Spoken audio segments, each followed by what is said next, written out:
Now here is how we can change the time widget on the iPhone. So it kind of depends on which time widget we are talking about, because there is a big one on the lock screen when you go in there. So if you want to customize the time you see in here, all you have to do is to hold it down on your lock screen page like this and click on customize at the bottom. And now you can see that we have the time right there, which we can use the little handle on in the bottom right corner to make it smaller or larger. So as you can see, if you have a wallpaper like this one, it might stand in the way. It's like in a nice effect, but you can also move around the wallpaper like this.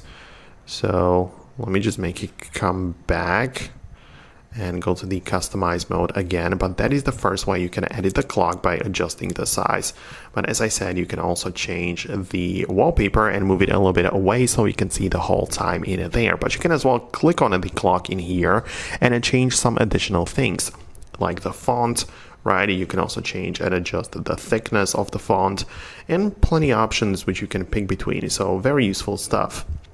And then below we can see the color selection. So the first one is like the default one based on the colors on your wallpaper. So you can see that this is going to be looking nice, but you can as well choose a separate color in there, you know, like different tones or whatever. So very nice stuff. And you also have like the transparency below, so you can also make it barely visible if you wanted to.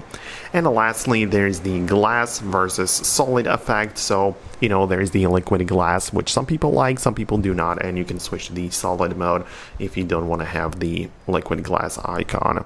And lastly, you can also click on the globe icon, which lets you change the digit type. So some people prefer different types of the digits, for example these, right? Or there are more options which you can pick between, but yeah, I'm gonna stick with those. So that is essentially it, and that's how you can control or edit the widget for time on the lock screen or iPhone.